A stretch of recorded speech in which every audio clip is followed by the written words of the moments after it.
علی اصغر کی شہادت کا واقعہ 10 محرم کے دن جب امام حسین رضی اللہ تعالیٰ عنہ نے اللہ کے دین پہ اپنی اولاد، اصحاب، عزیز و اقارب کو قربان کر دیا تو آخری حجت تمام کرنے کے لیے میدان کربلا میں آتے ہیں اور فوج یزید کے سامنے حجت تمام کرتے ہیں۔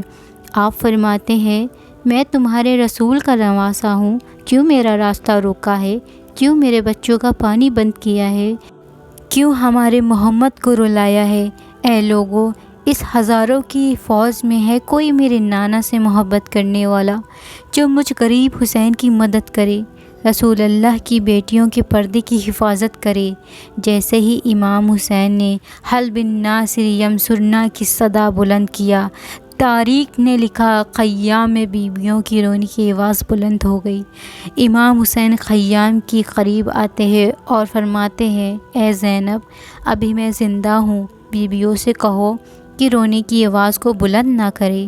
اتنے میں بی بی زینب زاروں قطار رونے لگی، فرماتی ہیں، اے میرے بھائی حسین، جیسے ہی آپ نے یہ فرمایا کہ ہے کوئی مجھ غریب کی مدد کرنے والا، رسول اللہ کی بیٹی کے پردے کی حفاظت کرنے والا، علی اصغر نے سن کے اپنے آپ کو جھولے سے گرا دیا۔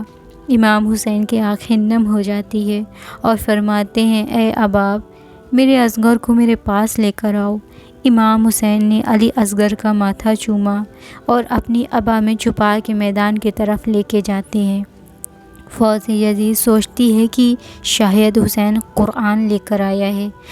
امام حسین نے اپنی عبا کو علی اصغر کے جسم سے ہٹائی، علی اصغر کو بلند کیا اور فرمانے لگے، اے لوگو، اگر تمہارے نزدیک قصوروار ہوں تو میں ہوں۔ اس چھوٹے ماں کے بچے نے کیا قصور کیا ہے؟ 3 دن پانی نہ پینے کی وجہ سے اس کی ماں کا دودھ کو خشک ہو چکا ہے، اس کو 2 بوند پانی پلاؤ۔ فوج یزید زور زور سے ہنسنے لگی اور کہنے لگی، اے حسین، پانی خود پینا چاہتے ہو اور نام بچے کا لیتے ہو؟ اگر تیرا بچہ واقعی پیاسا ہے تو اس کو کہو کہ خود مانگے۔ امام حسین نے علی اصغر کو دیکھا اور آنکھوں میں فرمایا، اے اصغر، آج اپنے نانا کی امت سے پانی مانگ۔ بس جیسے ہی امام حسین نے یہ فرمایا، علی اصغر کے لب ہلنے لگے اور تمام فوج کو دیکھ کے علی اصغر فرمانے لگے، اے ظالموں، میں 3 دن سے پیاسا ہوں، تمہارے رسول کا خون میرے رگوں میں بہتا ہے، مجھے پانی دے دو۔ بس جیسے ہی علی اصغر نے پانی مانگا، یزید کی فوج میں کریا برپا ہو گیا۔ کوئی چھپا کے رونے لگا تو کوئی یہ منظر دیکھ نہ پایا۔ عمر بن سعد نے فوراً حرملہ سے کہا، اے حرملہ، فوراً اس بچے کو چپ کرا، نہیں تو فوج میں بغاوت ہو جائے گی۔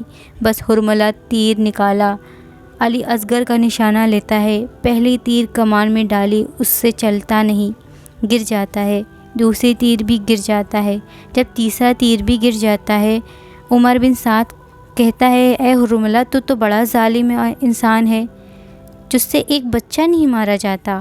حرملہ کہتا ہے، اس بچے کو مارنا بڑی بات نہیں، لیکن جیسے ہی میں تیر چلاتا ہوں، آگے خیام میں دیکھتا ہوں ایک ماں ہے جو اپنی جھولی پھیلائے مجھے دیکھ رہی ہے۔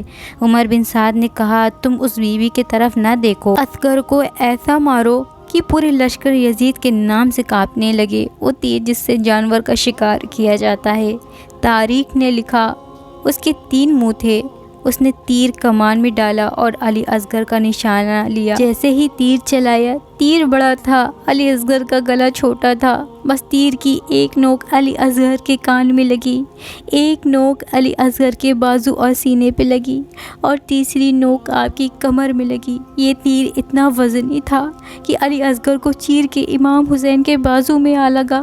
بس علی اصغر مسکرانے لگے۔ امام حسین نے اپنے بچوں کو دیکھا، آپ کے جسم مبارک سے کچھ ماں کا دودھ نکلا، کچھ خون نکلا۔ امام حسین نے چاہا کہ وہ خون آسمان کی طرف پھینک دیں تو آسمان رو کے کہنے لگا، اے حسین، اس خون ناحق کو میرے طرف نہ پھینکنا، ورنہ پانی کی ایک بوند بھی قیامت تک نہیں برساؤں گا۔ امام حسین نے سوچا، اس خون کو زمین کے حوالے کر دیں۔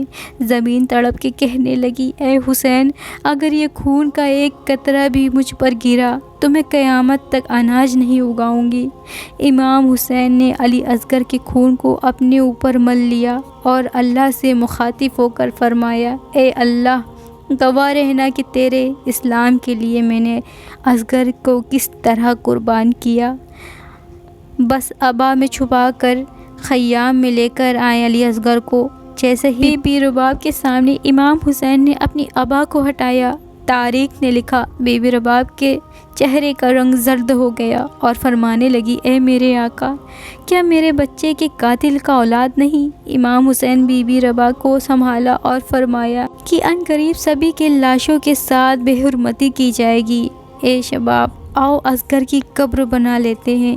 امام حسین خیمے کے پیچھے ذوالفقار سے علی اصغر کی قبر کھودتے ہیں۔ بی بی رباب امام حسین علی اصغر کو دفنا دیتے ہیں۔